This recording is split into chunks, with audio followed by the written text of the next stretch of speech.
On an average day, I touch countless objects. Some I know intimately, like certain tools on my jewellery bench. Others I've come to accept in my life due to necessity, such as my mobile phone. Certain objects' presence is highly noticeable. That nice looking but slightly uncomfortable pair of heels I wore the other day. Or other objects seem to pass through my hands without much consideration, often ending up in the pile of things I've labeled waste. I possess objects that have been touched by many and others that have only known my touch so far. It's hard to imagine who I would be without any of those objects. And as Jane Bennett says, each human is a heterogeneous compound of wonderfully vibrant, dangerously vibrant matter. If matter itself is lively, then not only is the difference between subjects and objects minimized, but the status of the shared materiality of all things is elevated. So, in a world full of objects and as makers of objects, the agency of objects is fascinating to me. Why do certain objects become valuable to us and others not? In a world where sustainability and sustainable making is a key consideration, can we reconsider waste? A maker who has been fascinated with the temporality of materials is Katy Gillam-hull, a maker of objects and jewellery who reflects upon found and archival materials and their capacity for encounter and for accumulating narrative through time. To talk about her views on waste, ponder materials and their stories, I'm excited to welcome Katy. Thank you so much for such a lovely introduction. So, Katy, to start, can you tell us a little bit about yourself and what it is that you do? So I would describe myself as an interdisciplinary crafts artist, and I'm based in London. What that looks like is I make both jewellery and objects in a variety of materials. And like you said, it's often focused on this idea of our material encounter with these objects and inspired by historical or found items of my own. These collections are experienced sometimes through galleries or museum installations, but also most recently through my guided art walks, in which we take the objects along with us to explore areas usually within London. So, you are a jewelry artist, also an educator, and you've recently completed a master's in jewelry and metal. But what drew you initially to the subject of jewelry? It's a good question because I never meant to. I never wanted to work in jewelry because I come from a family of craftspeople, and one of them works in jewelry, so I wanted to rebel. And I was always going to be a maker, but I wanted to be a textile artist. And I signed up for an interdisciplinary bachelor's, so I did contemporary applied arts, my BA. But the more I made, the more I found myself drawn to this kind of small scale, really narrative form of jewelry that had such emotional depth and such kind of nuance to it. I love the way that jewelry kind of draws you in. It has like a curiosity as an object. It makes you want to touch it and to kind of find out what it's about or who it might belong to. And actually, looking back on it, that's conceptually really relevant to my work. Facilitating that kind of curiosity in my work feeds into my teaching as well. You know, it brings me a lot of joy to share craft with people and to see them kind of find their own way of working with it. So, your practice has predominantly featured also found objects, which you not only approach perhaps as catalysts for pieces, but often end up including in your work. Could you tell us a little bit more about what kind of objects you have collected and used so far, and how your process has developed in response to what you find? Yeah, of course. I mean, I've been collecting and working with found objects for nearly 10 years now. And so I've collected a lot and a whole variety of items and worked with them in a lot of different ways. But I suppose the overarching type of material I'm drawn to are kind of fragmentary, often non-precious items made in ceramics and glass. That's the majority of my collection. And originally, I was really excited about that fragmentary nature because I quite liked the question it proposed. You know, the space left by having a broken object is immediately you want to know what was it originally, like what's gone missing and how it sparks imagination. So I really leaned into that in my early work and often made speculative fixings for it. You know, if I have the handle of a jug, making the rest of the jug in silver, for instance, and kind of making up what it could have been, often quite naively. But that kind of interest in how we react to found objects, that narrative that grows out of imagination has always been at the core of my work. But recently in my master's research, I've started to lean more towards noticing how the material incites that reaction. You know, before it was us putting our perspective onto the material. Now I'm starting to see how material elicits that, how it creates that fascination. It's a two-way street in a way. And I've started trying to showcase that power and that agency, as you were talking about earlier with that Jane Bennett quote. So recently my work has been about letting go and kind of collaborating with material, showcasing how it controls things. So practically that looks like, at the moment, I make my own enamels from found glass. And so those enamels don't really want to be enamel.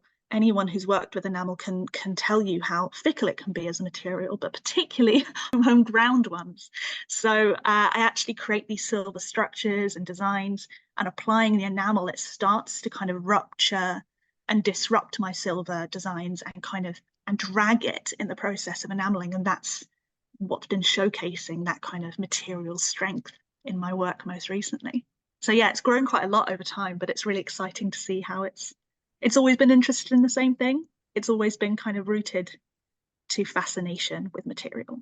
And so have you always collected objects, even when you were younger, or is this something that was inspired by developing a practice?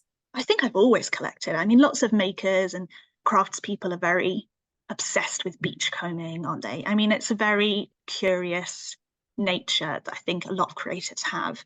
But I've always been collecting. And then one year, my first really found object collection happened when I was studying in Norway in my BA, and then couldn't stop thinking about this collection of objects and found myself turning it into a final graduate show. And here I am now, 10 years later. You must see your environment perhaps differently than other people.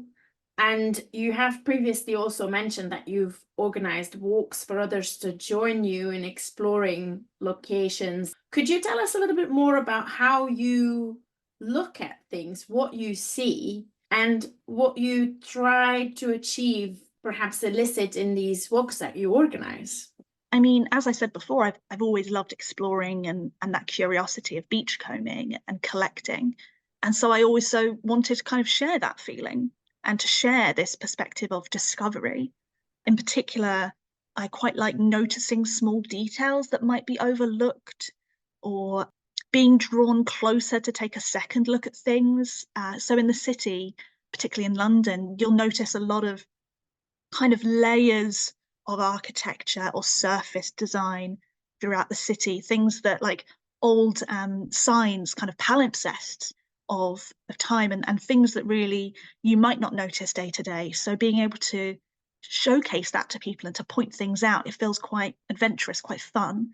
But also there's a certain feeling with working with historical objects and with old materials that I really wanted to capture and facilitate. So you'll know it if you've ever worked with like an archive, like holding something really old. You suddenly get this really strange sense of time, like you're very small all of a sudden, and the world seems quite big.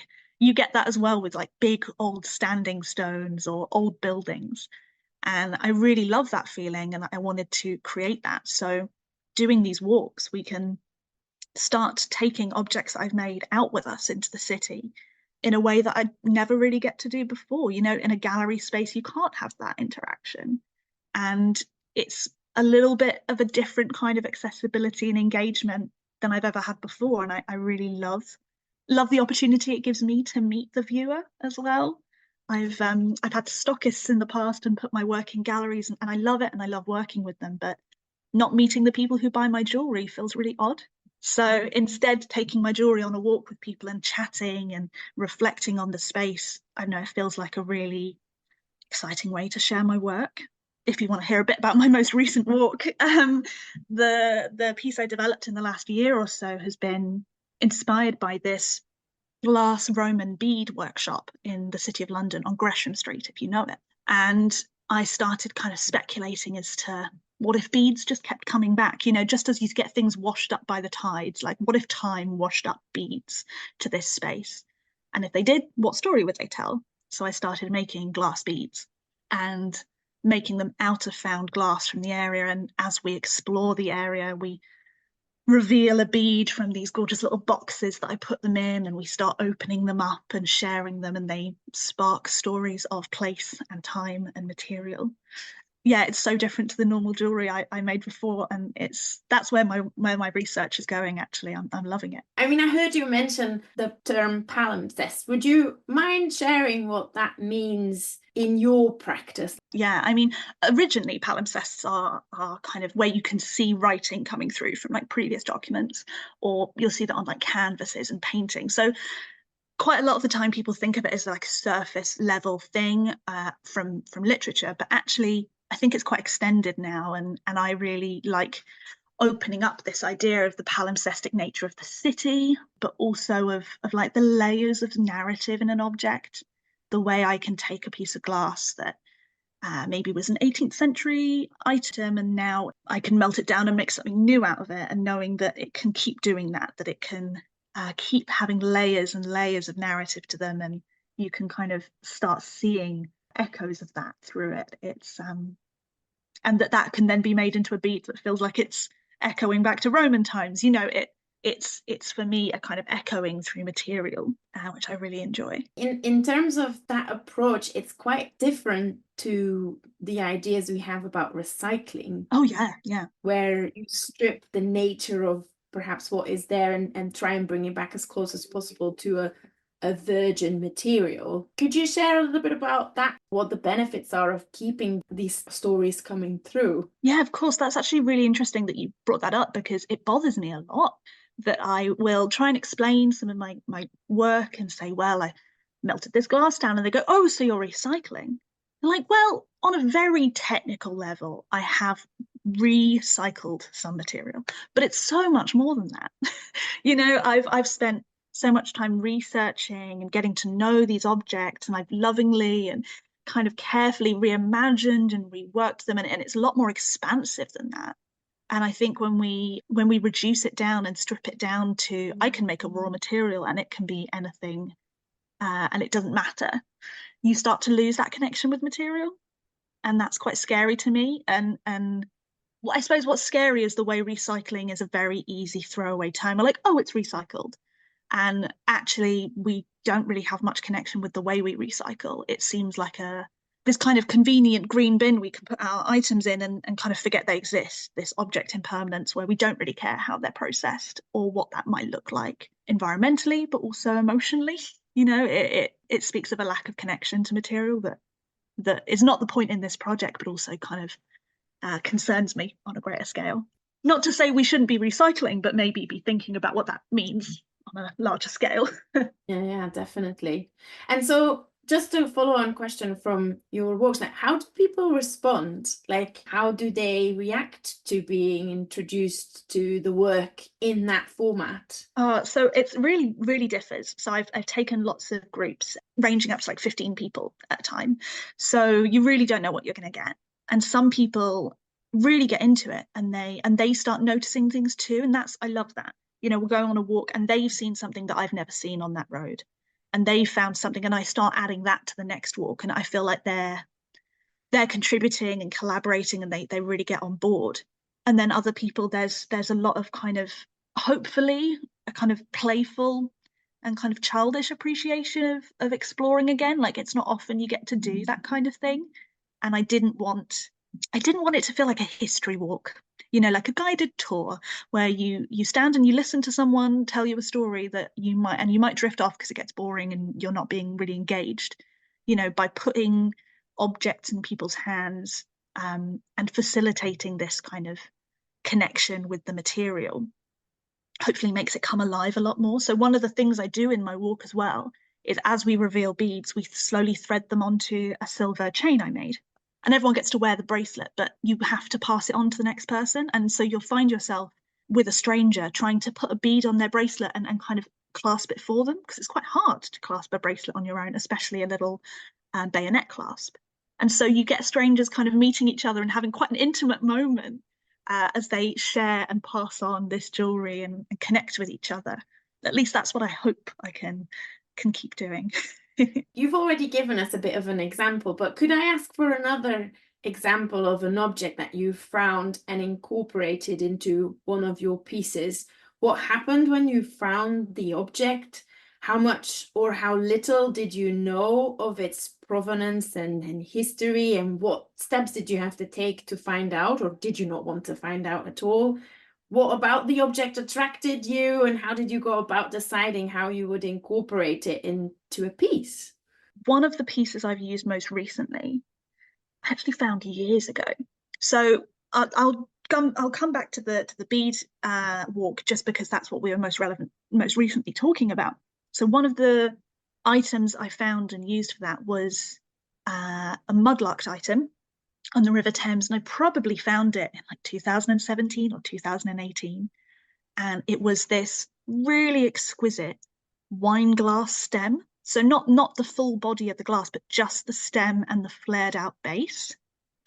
And it's a clear glass, but just how sea glass can be really beautiful and frosted, it had that same quality and was quite rough and scratched on the surface. But despite that, you could see it had this lovely like fluting on the stem, and the base had these lovely like scallop edge. And it was just, it felt both so delicate and regal, but so found and raw because of the way it had been like tumbled through the Thames.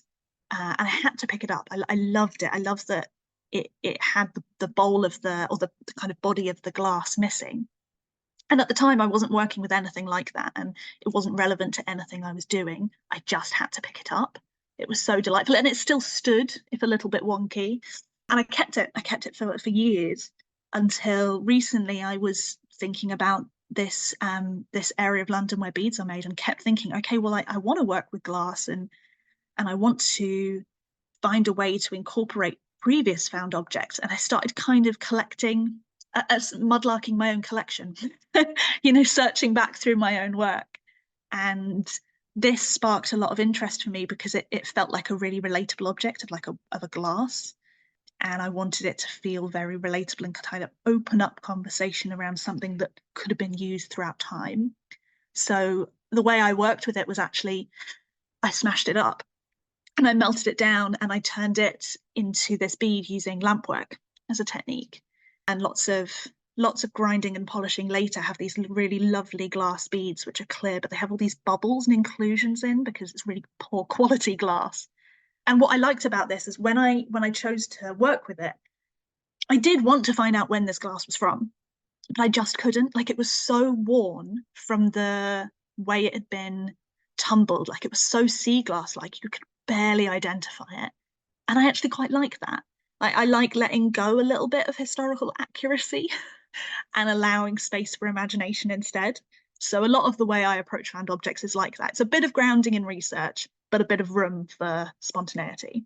And so this bead ended up being in the walk, and I have a little vintage box that I reused to house it. And then that's part of one of the things that is revealed from my jacket of curiosities, as I call it, which is like a walking cabinet of curiosity jacket that I made. So that's how I ended up being turned into a piece. And then we ended up bringing that bead out in a really fun environment. It was Guildhall in central London, if you've ever been. And it's this quite grand square. And actually, you wouldn't know unless you go in, but there's Roman ruins beneath your feet of an old amphitheatre. And you're surrounded by all these grand halls where basically it's like a palimpsestic layering area of festivities and of celebration. So I was like, great, we need to get the wine glass out here. This is so relevant. And then we ended up like cheersing with the little beads, in the walk. There is something to be said for the way objects are seen in different contexts that they are brought out in, isn't it? And that is something your work plays with and invites even as well. Is that something you plan meticulously, or you allow again also for that to happen as you go around those places? I do a lot of planning. So I've written a lot more than I think it comes across in my walks. Like I've done a lot of research and I've tried to script it in a way where I can be open to reflection and questions, but I've got all of that script memorized or in notes ready should I need it. But I do like having space afterwards. Maybe we stop in a spot and I share some reflections and some stories and some research. But while we're handling the beads, topics of conversation come up, and I really like giving space for that as well. So yeah, I try to find a balance for both. You have previously been known to engage in the practice of mudlarking. You've referenced that you found your object there. Mm. Could you tell us a little bit more about mudlarking? Where do you go to find materials and objects? You mentioned the Thames. Is that the main place? And are there places in the Thames that you think were the most interesting for you? And what are perhaps the challenges you face when you are looking for found objects in your practice, whether it be through mudlarking or other practices? Yeah, so mudlarking, if you don't already know, or if listeners don't already know, is where you walk the shoreline of the River Thames at low tide, searching for objects in the mud. It's been done since the 18th century and probably earlier, but that's one of the first uses of the word mudlark as a term. And I've been doing that since, 2016, 2000 till 2019 when I had a permit. And I got into that by going on a discovery walk and just really falling in love with it because I'd recently finished a big project where I had worked with a museum using their archive, and I suddenly found myself without inspiration. So it felt like an archive sitting there ready in London for me to explore. I really loved it. And I had a couple of favourite places on the river. One of those is Rotherhithe. It's a really beautiful area of London, but it just on the foreshore was so much wider and it felt really expansive and kind of open. And it's where I found one of my favourite items, which is a little medieval jug handle. Really, really proud of finding that. But the challenges I have as well is mudlarking was quite hard to find what I needed. So I was often going in thinking, oh, I'm looking for stuff for this project about bottlenecks, and wouldn't find any bottlenecks that day. I would be terribly disappointed. And actually, that's kind of not how you want to be going about it. You want instead to create space to find and explore. So I started instead just picking up what was inspiring in the moment, popping it in a box, and then years later knowing I can come back to it because it'll all click into place one day. You don't know when it'll fit that project. And now as well that works because I don't have a mudlarking permit and can no longer get a new one due to restrictions that have been put in place. So it's been quite a popular hobby and there has been some unsafe practice. So they're currently pausing permits, but that's kind of fine because I have such a big collection already. I can kind of search through that. Yeah, I'd like to do more work with museum collections though, because I really enjoy such a different type of material. And they're also a little bit more curated and easy to explore. I'm not so, I love mudlarking, but I don't think I was a very good one. I wasn't so fond of the going out in the rain and every kind of weather. I'm not as dedicated as the people who go out with their headlamps in the middle of the night to get the low tide. So actually it worked out well in the end. It's kind of interesting to think about what you said about you looking for certain materials, and in projects I've done before about urban mining and sort of thinking about inviting materials in to become part of your practice, you have to let go a little bit of what you are expecting to find. Whereas if you work with virgin materials, you can exactly get what you want. And but there is something beautiful about that, isn't it? If you invite a material in to come into play, and this is definitely something I can see in your work. How do you know what to collect when you are looking for something and it isn't what you are expecting to find, yet you know that that is going to be the object? Like, how does it speak to you? I mean, if I had the answer, I would stop researching. No, so I had to be very instinctive in the end. I had to go back to that little kid version of myself, beachcombing, picking up pretty stones. I had to kind of see what does that spark interest in, and ooh, look at the shape and the color of that, and go with that kind of instinct. Often as well, picking things that I thought were practically like big enough to work with, that weren't too fragile. So there were some like practical concerns. I often liked the fragments that had a good story to tell as well. You know, if it had a break in a really interesting area, like the medieval jug handle, I have the top of the handle and the way it connects to the body of the vessel, but I don't have anything else. And I really like that connection. So I would pay attention to things like that. But I think this is also why I wasn't a very good mudlark, because they wanted to find the most unique and historically important thing on the shoreline, and I wanted to pick up the thing that sparked interest in me, I suppose. And talking about mudlarking and not getting permits, it's quite interesting that that is considered something not everyone can engage in. And that meant now you've had to adapt perhaps some practices and learn something about that element of things as well. Do you have any reflections on sort of how we as a society sort of decide what is acceptable as a practice and what isn't with when it comes to object collection? I do find it quite at times irritating the way permits are handled around mudlarking. At least it irritated me more last year when I really wanted to get back into it and couldn't. It is really interesting the way that materials that wash up in rivers and seas in a very organic way, that are waste materials that are not wanted or loved, suddenly become property of where they've washed up upon.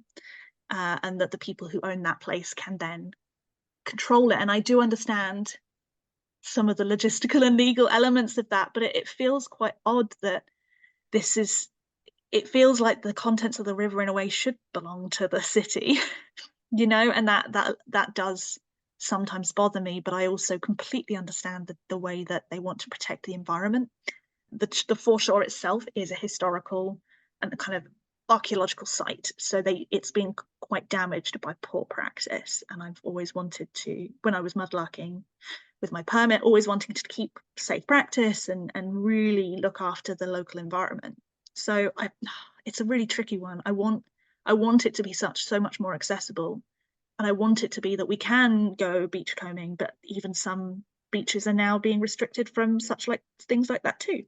It's it feels like why shouldn't this be accessible? Why can't I touch it? If a museum can open this up, if an archive can be so accessible, why can't and natural environments too? But yeah, it's a bit of a shame. And in terms of archives, is there sort of agreements you have to have with places to potentially work with materials or things that you find there? And are there other places that you are currently investigating, such as a scrap store, for example, or? Yeah, exactly. So in the past, all the work I've done with formal archives have been under agreement. Yeah. So I've been approached by them to make work inspired by their archives because they know I work with found objects. So that's been amazing that they've opened up their archives to me. Some of them for just inspiration, but one small museum actually they sent me the objects and let me make around them, which was really freeing. So it's great to work with curators like that who want to play and have fun with it. But I try not to limit myself as well to just working in formal collections or mudlarking. Like some of my recent stuff I dug out of a bush in a park in London because it looked good. And then also I'm searching eBay, you know, and antique stores and scrap stores. Like I have a collection of lace bobbins, which are 19th century hand tools, and I'm slowly building a collection of them from eBay and like contacting the sellers and researching about it through that, like they're the curator. It's been kind of fun.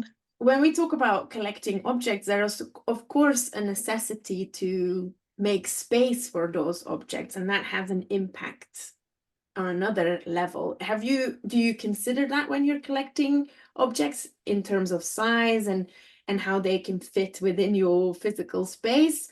Or do you just go, no, I just need to find the space?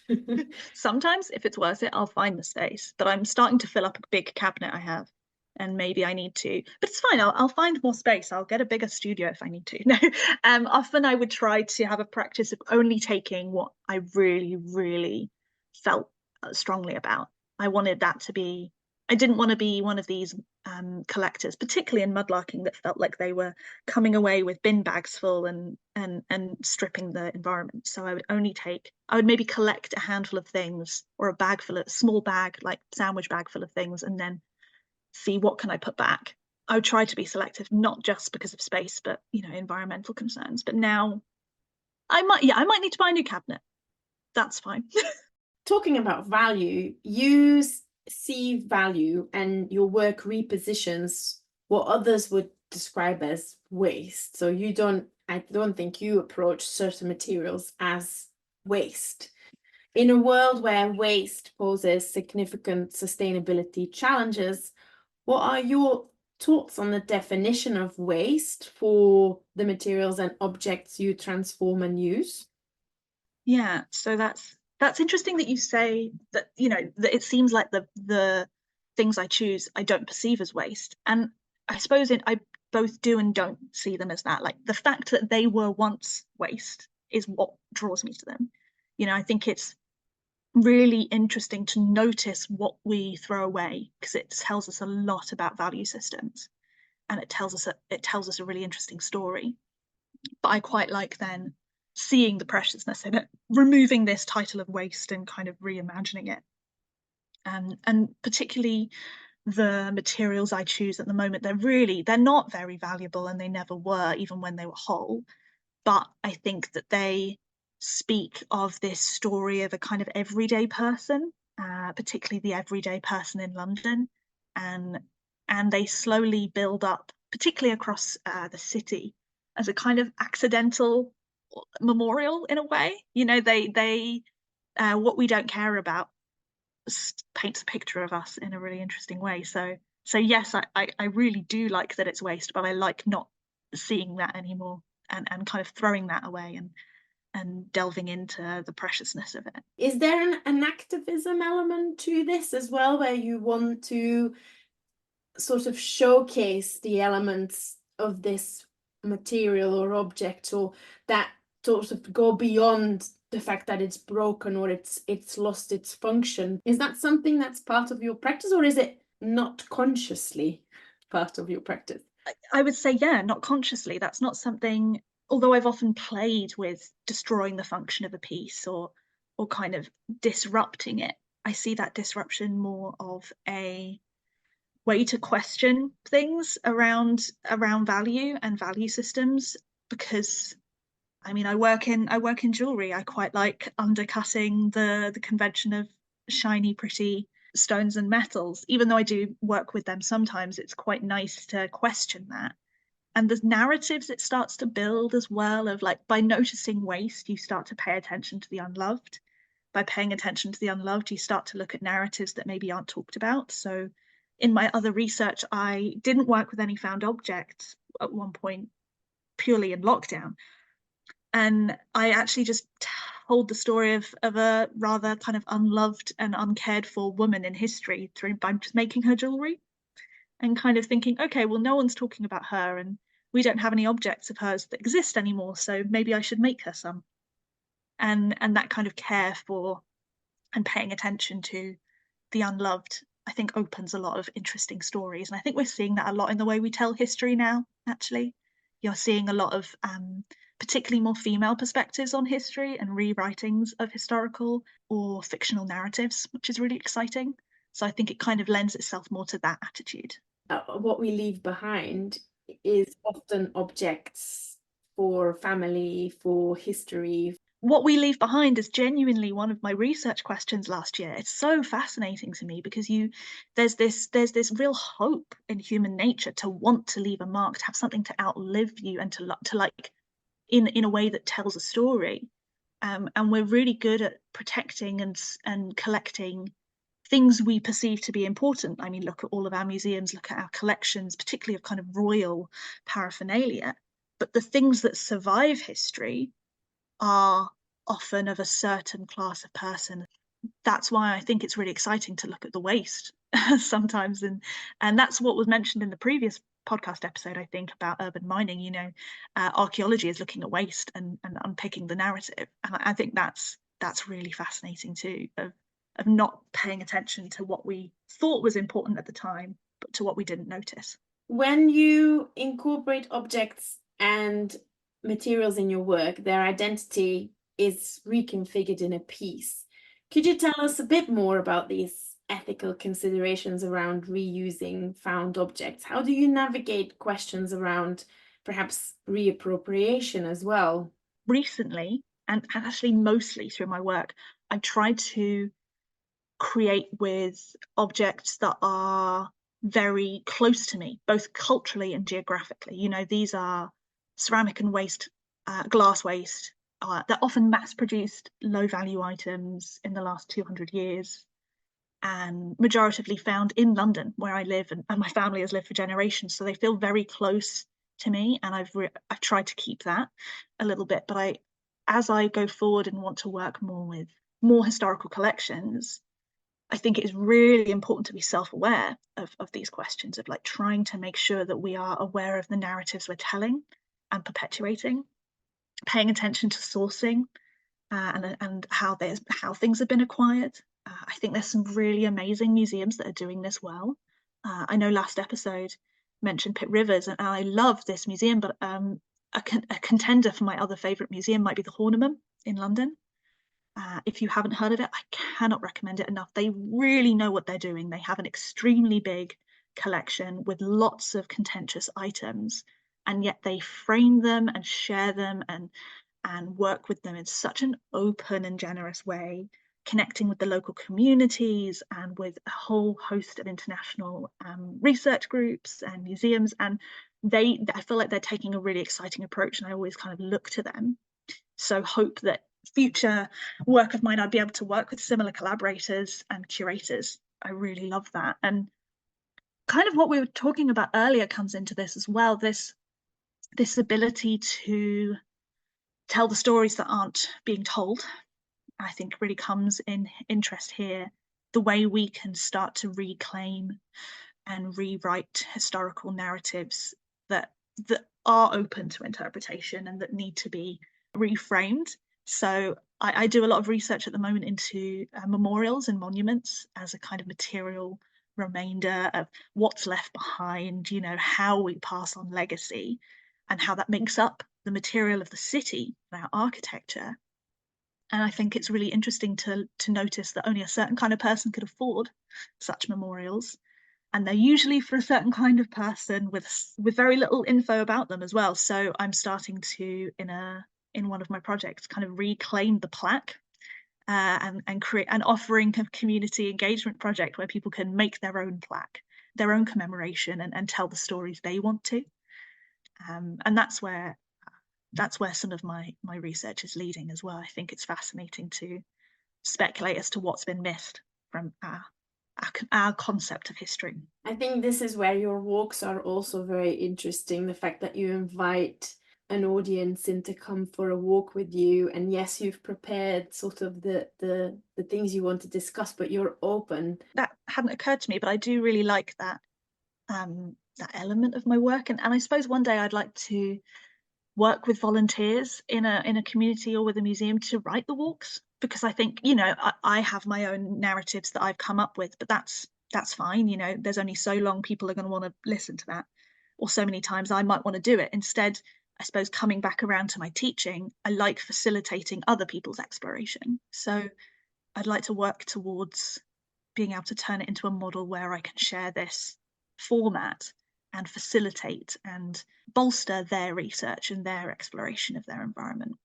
The incorporation of objects that have previously been made or designed by someone else, part of a ceramic pot, for example, if it wasn't mass produced, and even if it was mass produced, there may have been a designer behind it, can be considered a challenge to what perhaps is in general a questionable notion anyway of sole authorship. What are your thoughts on authorship as part of your artistic practice? I love this question because it's making me really consider how loose my grip on authorship is. When I'm like as you say, when I'm working with objects that are mass manufactured, there's less of a feeling of the person's hand or their identity on it. So I kind of that fades away sometimes. And although I reflect on objects that are really lovingly handmade, and I kind of feel like I'm including them, but I'm adding to it. You know, I'm adding to the story or adding another chapter to this kind of material. And I see it as a collaboration with it as opposed to me changing it. It's another layer. And that's physically the case with my enameling, where I have a certain amount of control, and then I put it in the kiln and I really don't know what's going to come out. And I love that. So I have to let go of a certain sense of authorship there. And lots of my work creates space for imagination and for the viewer to perceive what they want. And so I have to let go there. I have to go, okay, great, let's go on a walk and see what you find.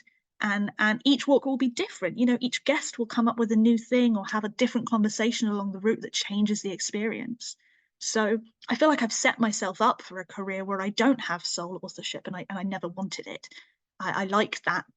I like that collaboration with narrative, with object, with history, and it's I know there's a certain humility about working with historical objects. I mean, in my research into really old items, you feel very small. You know, you can look at a gravestone in the centre of London where the writing, the beautiful dedication that was put on it, has now worn away, and it's piled up in the corner of an old graveyard, and no one knows anymore, and no one cares about the story, which is sad. But the stone survives.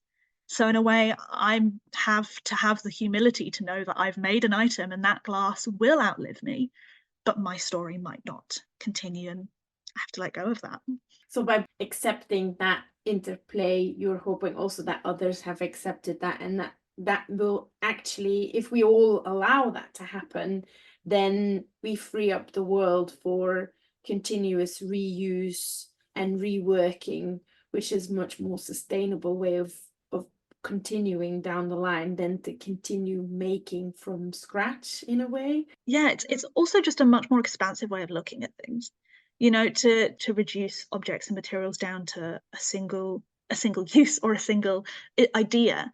It works sometimes, and there's artists who are fantastic at it, but it hopefully this kind of making that I do opens up to a broader and more imaginative and generous way of viewing our materials and our world around us, and a way that helps us connect to material and connect to our own history in a way. Yeah. So finally, I wanted to ask if there is anything you are currently working on that you are willing to share with us that we could keep an eye out for. I think I've referenced most of these, but I can kind of clarify details. I've sort of hinted at them.